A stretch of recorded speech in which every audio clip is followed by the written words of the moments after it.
Hey guys, welcome to Big Tech Philosopher. You would have probably noticed that I changed my channel name because I realized there was actually a much bigger channel under the same name, so I had to change it. And first of all, I'm sorry if I sound like I just woke up because I just woke up and I realized that I wanted to do this video. I've been putting it off for a while, and it's been about a week since I recorded a video, so here it goes.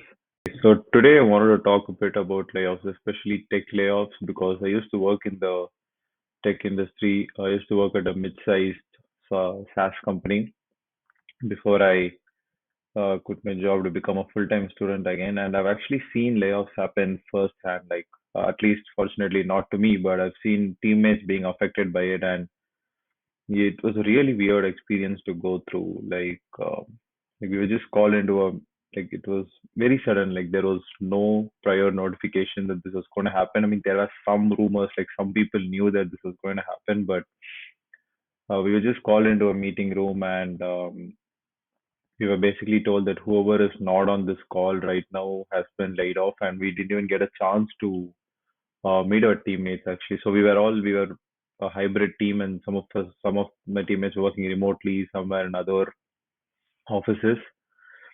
So yeah, it was not really well handled, and I think that's because it was the first time it was happening in my organization, and probably the first time it was happening in a lot of tech organizations, and that's why there was a lot of news about it not being handled properly and how employees were not given prior notification and how there was not really any system to it. Like I, I don't think they really looked at performance appraisals or the performance of the teammates. It basically just boils down to, I mean, at a company with about 5,000 employees at that stage, it most likely boils down to your perception and how your teammates perceive you and how your boss looks at your work. And that's something that I wanted to talk about here, and why tech layoffs are happening, and what I saw broken in tech, especially like at a bigger company. Like once you get through that 2,000 or 3,000 employees mark, there's something weird that happens to companies, and I just wanted to talk a bit about that. So first, let's take a look at the layoffs, right? Is it really that bad? Because this is the first time I'm looking at it. I read it on Twitter that there were a lot of layoffs happening in multiple companies, but I did not really dig into it. So let's just do that here. So this is a website which is very useful, layoffs.fyi. This is where I find a lot of um, information about layoffs. Actually, not really verified the accuracy of this. I should probably do that, but I think it's pretty accurate from what I've seen previously. Okay, why is this taking so long to load? Yeah, let me just filter it off by date. Date is within this calendar month. Let's go. Laid off. Sort from highest. Yep. I think the highest number of layoffs have happened at Unity, the game engine company, right? Should probably be that. Yeah, let's take a look at that.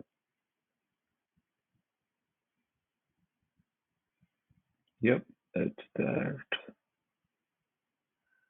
video game. Yep, that's a lot, man. 1,800 people.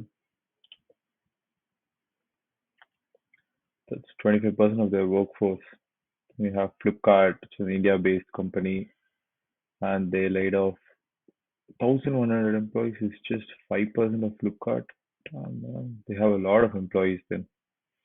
Google, yeah, this I read about this one. They laid off 1,000 people. I don't know. I'm not sure how many people work at Google. I don't know. Is it like 100,000? Would this be like? Let's see. Is this 10% of their workforce? Around 1,000 employees, or more than 1,000, depends on the definition of a few.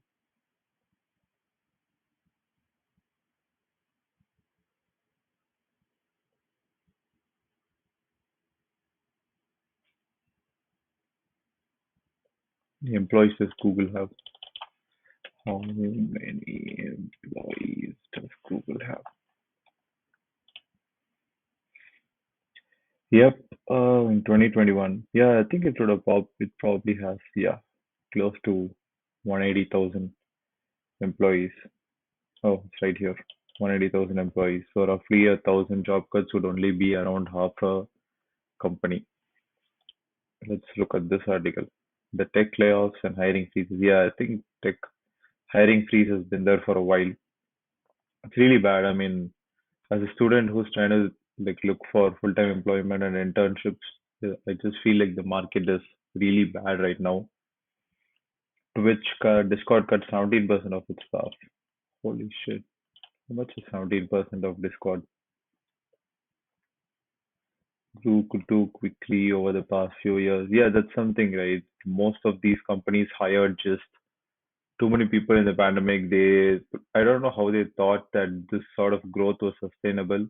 Like obviously everybody was sitting at home watching, I don't know, streams on Twitch. They were just chatting on Discord during the pandemic. But once we all got back to normal routine, it was pretty obvious. I mean, in hindsight, it was pretty obvious that people are going to go back to living lives in the real world and not sit around watching stuff on their phones. But I don't think companies planned for that, and they just hired a lot of people, and now it's just been firing. It has a goal to become profitable this year. Yeah, a lot of tech companies are also not profitable, so they're trying to become profitable this year. And one of the things that they do to become profitable is lay off a lot of people. Like 17% is a lot. Like if you look at a lot of these companies, they are laying off close to 10, 15, 20% of their workforce. Discord 17%. It's 170. Twitch, I think Twitch is probably the highest in terms of their total number of employees, 35%. I think I saw a video on Twitch. The CEO was pretty honest to the employees. I actually saw a very interesting video. I think it was Cloudflare layoff. Yeah, layoff video. Yeah, this employee, I think, recorded her. Oh shit, we have a paywall here. Let's look at NDT. Yeah, this was a very interesting video. I'm not sure if I can. I think I can play it here. I don't know if you can hear the audio, but even I can hear the audio.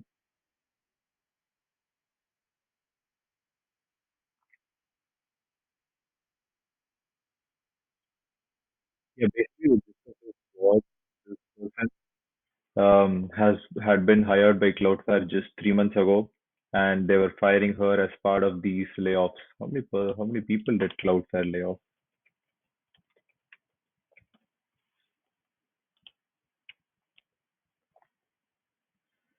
Okay, man, we all get it. It is a viral video, but how many employees did they lay off? Mm, so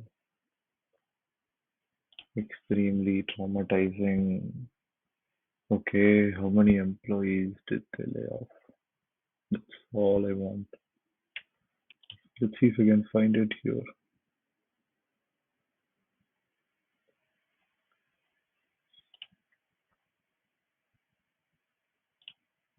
No, not able to find it.